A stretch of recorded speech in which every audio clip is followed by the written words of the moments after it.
there is a sound that should not be heard. A voice that speaks with no one there. For those who have heard it, it begins as a curiosity and ends as a curse. It preys on the lonely, the seekers, the ones who believe the past is silent. But the past is never silent. It only waits for an echo. Welcome to a place where the walls remember. A place where every whisper is a ghost and every shadow holds a story it should not tell. I'm going to share one of those stories with you tonight. But before I begin, I must ask you, if you dare to face the darkness that lingers just beyond the edge of hearing, to subscribe and to join us in the shadows.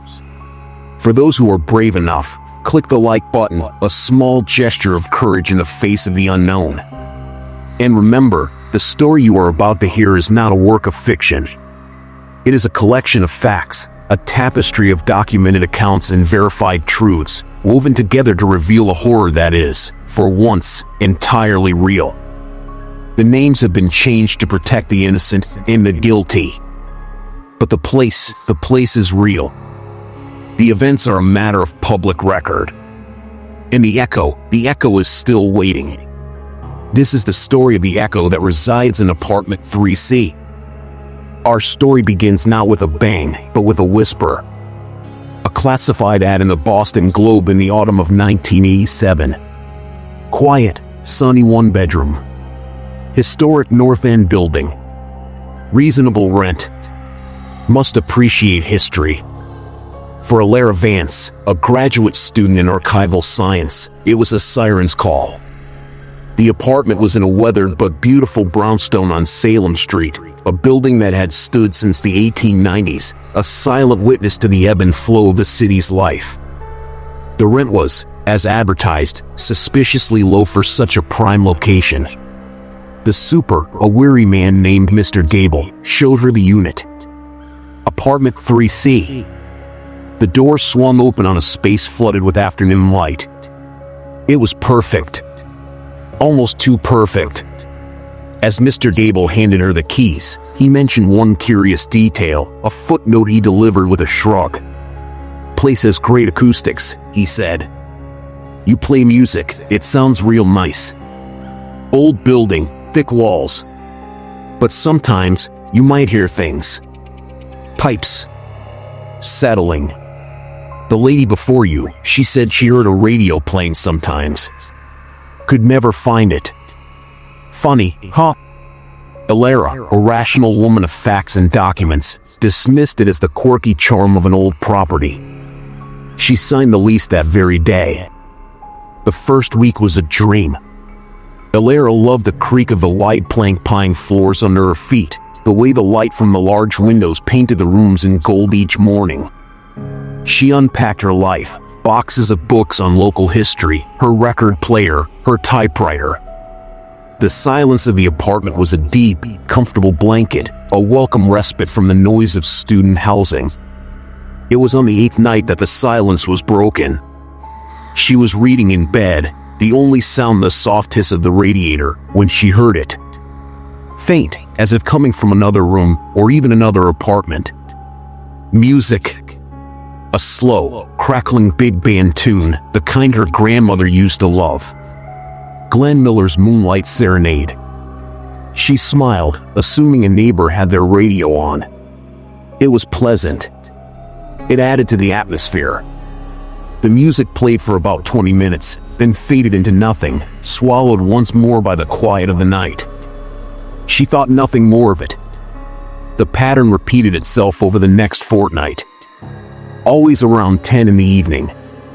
Always the same era of music, sometimes a news broadcast, the voice too distorted by static and distance to make out the words.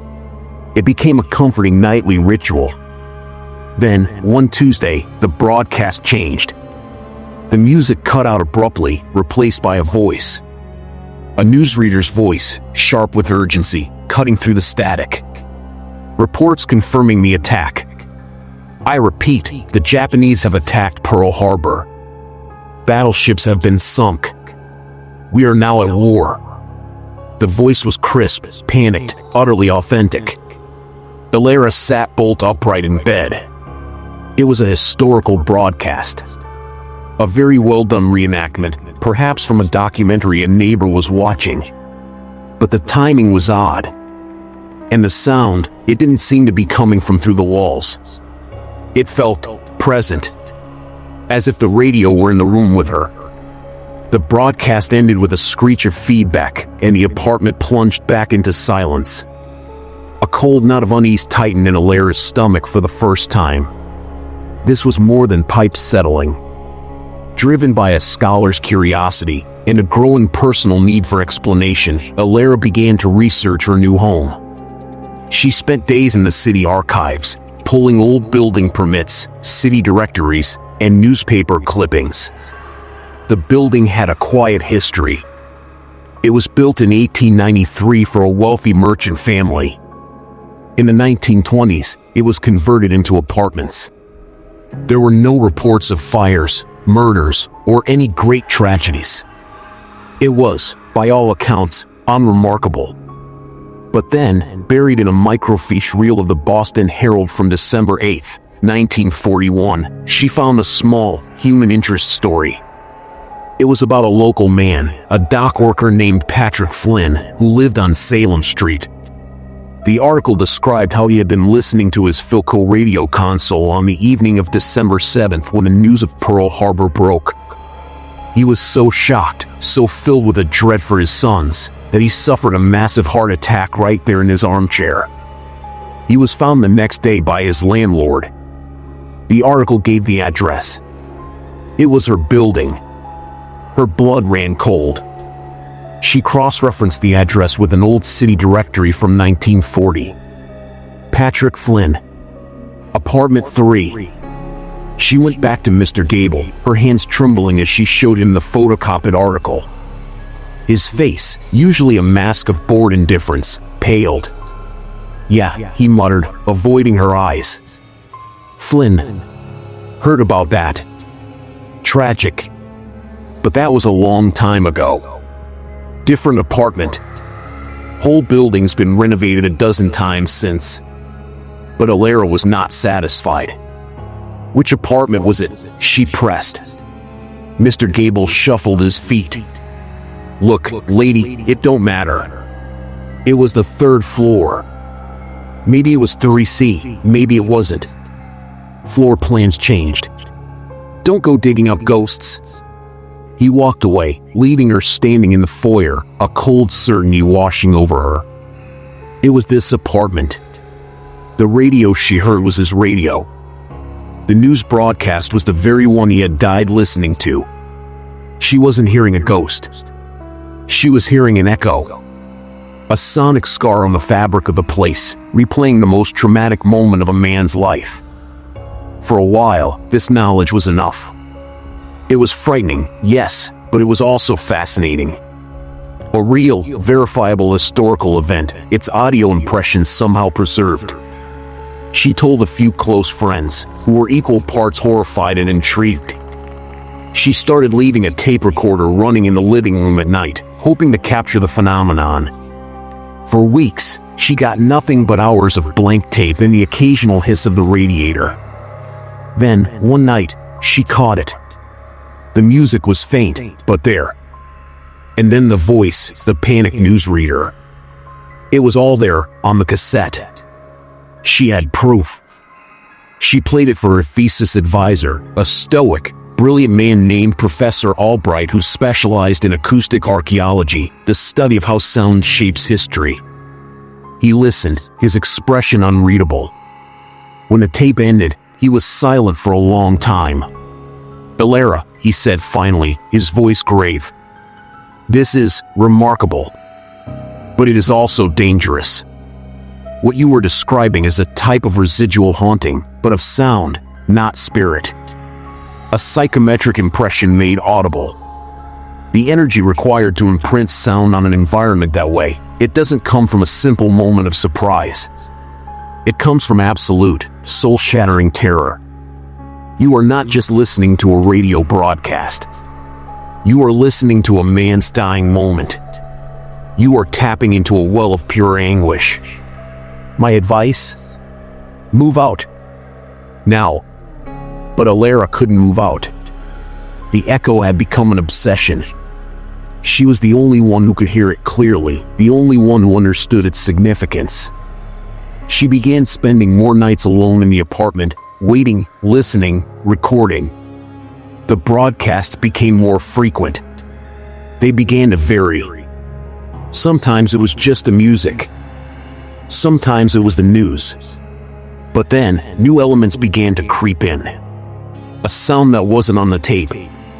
A low, wet, rattling breath. A guttural, choking gasp. The sound of a body slumping heavily onto the floor. Patrick Flynn was no longer just a historical footnote. He was becoming present. His death was replaying itself, and with each replay, the audio became clearer, more detailed, more horrifyingly intimate. One night, she woke up not to the sound of the radio, but to a voice. It was not the newsreader's voice. It was a different voice. Older, raspy, thick with a Boston accent. It was a whisper right next to her ear, as if someone were leaning over her sleeping form. It spoke only 2 words. "Help me."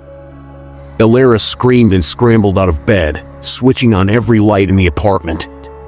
She was alone. But the air felt thick, charged. The whisper had been real. It was not a residual echo. It was intelligent. It was aware of her. Professor Albright's warning echoed in her mind. This was no longer just an imprint. Something was there with her. Something that could communicate. Terrified but now scientifically and personally invested, she redoubled her research. She needed to understand Patrick Flynn. Who was he? Why was his presence so strong? She tracked down his death certificate. Cause of death, myocardial infarction. She found his enlistment records for World War I. She found census data. He was a widower.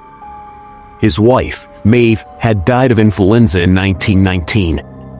His 2 sons, Sean and Michael, were both in the military in 1941. The article about his death mentioned his dread for his sons. This was the key. His terror wasn't just for himself or for the country. It was a father's primal, paralyzing fear for his children. He had already lost his wife. The news of war meant he could lose his boys. This was the source of the anguish. This was the energy powering the echo. The whispers continued. They never came through on the tape recorder, only live, in the room with her. They were pleas, fragments of sentences.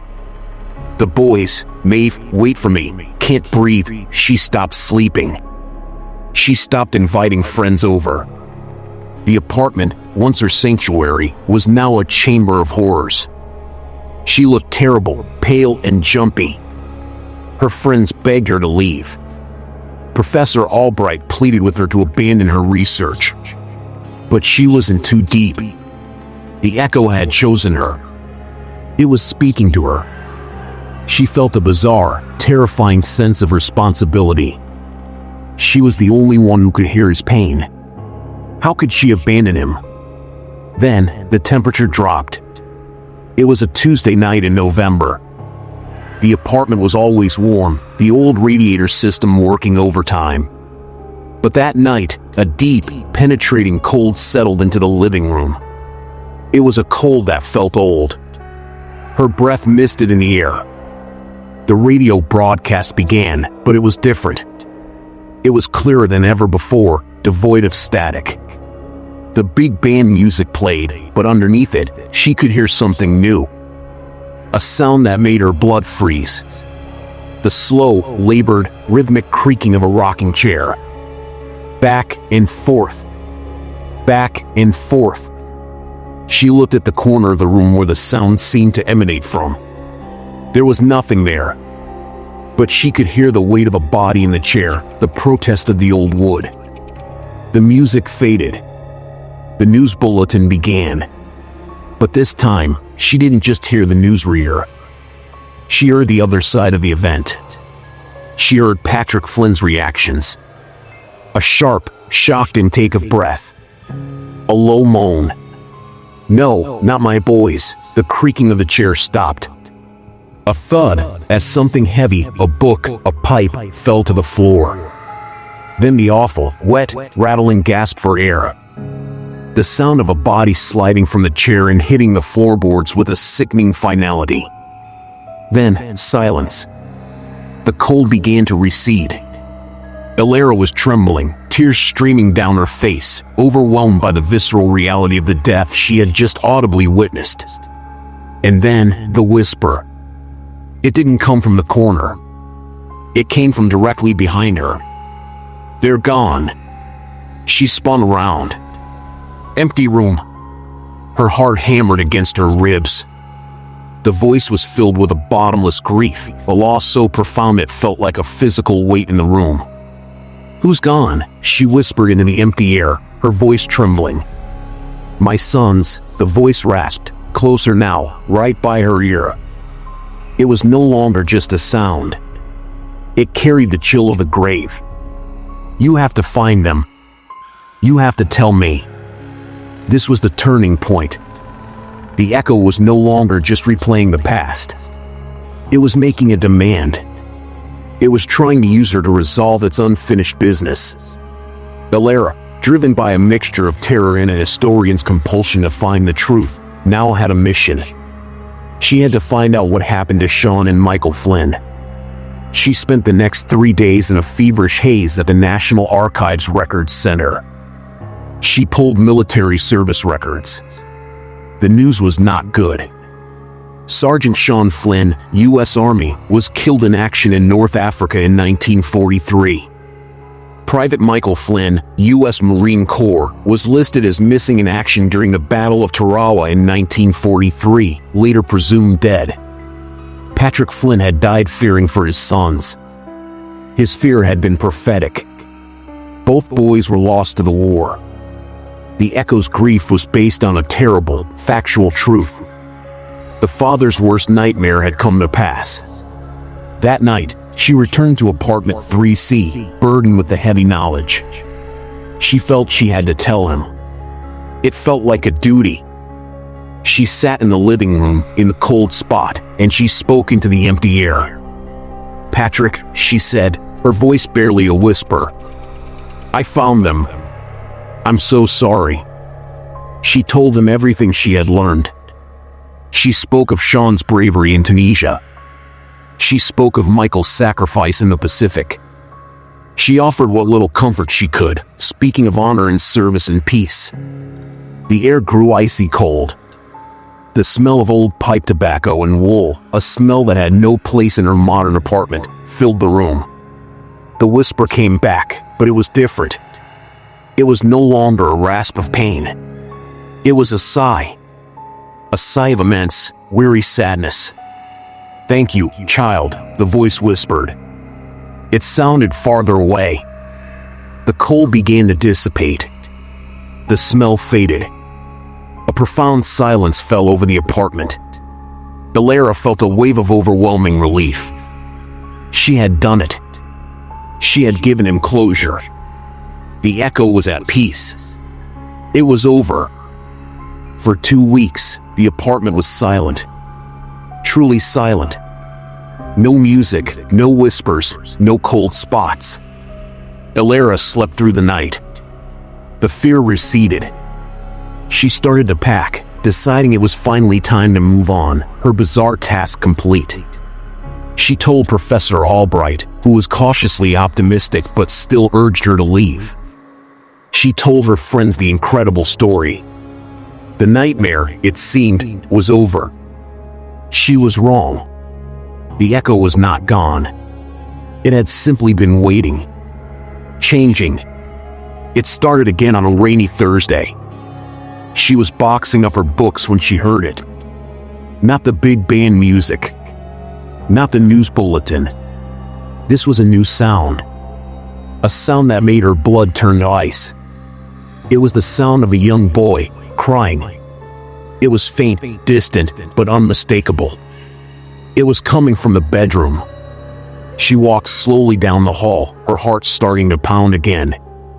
The crying grew a little louder. It was a sound of utter desolation. She pushed open the bedroom door. The room was empty. The crying seemed to be emanating from the closet. With a trembling hand, she reached out and opened the closet door. Empty.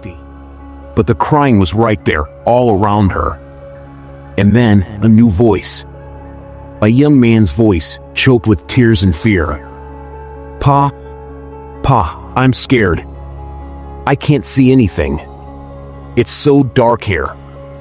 It was Michael Flynn, the one who was lost at sea, the one whose body was never recovered. Then, another voice from another corner of the room. A harder voice, but just as frightened. They're everywhere, Pa. We can't hold the line. Sean, from the deserts of North Africa. The echoes weren't just Patrick's memories anymore. They were his sons. Their final, terrified moments were now bleeding into the apartment, drawn by their father's presence. Patrick Flynn had found peace knowing their fate, but his sons had not. Their trauma, their fear, their violent ends, they were now imprinted on the same space, adding new, horrifying layers to the echo. The apartment became a cacophony of dying moments. She would hear the whistle of artillery shells and the crack of rifles from Sean's corner. She would hear the roar of ocean waves, the screams of men, and the sound of choking, saltwater drowning from Michael's. And underneath it all, the constant, desperate whispers of Patrick Flynn, no longer at peace, but tormented anew by the audible suffering of his children. My boys. My poor boys. The echo was no longer a single record. It was a feedback loop of familial agony, each death feeding the others, growing stronger, more detailed, more invasive. The phenomena escalated beyond sound. Objects would move. Doors would slam shut. The cold became a permanent fixture. She would see fleeting shadows out of the corner of her eye, the impression of a young soldier in a World War I-era uniform, of a boy in marine greens, of an old man in a rocking chair. The echoes were becoming visible. The final straw was the touch. She was in the kitchen, trying to make tea, her hands shaking so badly she could barely hold the kettle. She felt a hand on her shoulder. It was ice cold, solid, and heavy. It squeezed, not with malice, but with a desperate, pleading need. She screamed and whirled around. Nothing was there. But the feeling of the hand remained, a cold, numb patch on her skin for hours. That was it. She finally accepted the truth. Professor Albright was right. This was not a historical curiosity to be studied. It was a parasitic haunting. It fed on attention, on emotion. Her curiosity, her empathy, had given it a bridge from the past into the present. It had used her to find a resolution, and in doing so, it had only grown stronger, more complex, and more hungry. She was not a researcher. She was a host. She packed a single bag and fled that night, leaving everything else behind. She never went back. She broke her lease, paid the penalty, and moved across the country. She told her story to very few people. Most didn't believe her, but Professor Albright did. He included a redacted, anonymized version of her case in a controversial paper on post-mortem psychometric resonance, presented to a skeptical academic board. He was laughed out of the conference, but a copy of that paper exists in the university's archives. You can request it. It is a dry, clinical document, but if you read between the lines, the terror is palpable. The story doesn't end with Alara's escape. Apartment 3C was rented again. And again. The super Mr. Gable learned not to mention the great acoustics. He would just rent it to someone new, someone who wouldn't ask questions, someone who wouldn't listen too closely. And sometimes, just sometimes, they would stay. And sometimes, they would leave in the middle of the night, their faces pale with a fear they could never explain. The police were called a few times for domestic disturbances, reports of arguing men, of crying children, only to find the apartment empty, the tenant gone. The cases were closed, the reports filed away. The most recent tenant was a young man named Leo, a sound engineer. He was fascinated by the acoustic properties of old buildings. He too heard the music. He too thought it was a neighbor. He too began to record it. But Leo had better equipment than Alara. He used digital recorders, parabolic microphones. He caught things she never could. On one recording, buried under the static of a news broadcast, is a clear, intelligible whisper. It's not Patrick Flynn. It's not his son's. It's a new voice, faint and terrified. A woman's voice. It says, "Who is that? Who's there?" It is the voice of the tenant before Alara. The one who Mr. Gable said heard a radio. The echo is not just repeating the past. It is absorbing the present. It is learning from every person who listens. It is adding new voices to its chorus of despair. The building still stands on Salem Street. The rent for 3C is still suspiciously low. The door is still painted the same shade of dark green.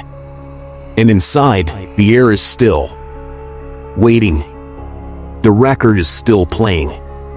The needle is still stuck in the groove of a man's dying breath, a father's worst fear, a family's tragedy. It plays on a loop, forever.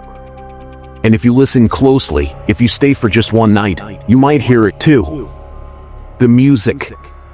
The news. The whispers. You might feel the cold. You might hear the crying. And you might just become the next verse in its never-ending song. So the next time you're alone in your home, and you hear a strange noise, a creak on the stair, a whisper in the vent, a distant strain of music from nowhere, ask yourself a question. Is it just the house settling? Or is it an echo? A piece of someone else's pain, trapped in time, waiting for a listener? Because some doors, once opened, can never be closed. And some sounds, once heard, can never be forgotten. This is the truth of the echo that resides in apartment 3C. It is waiting for its next audience. Maybe it's waiting for you.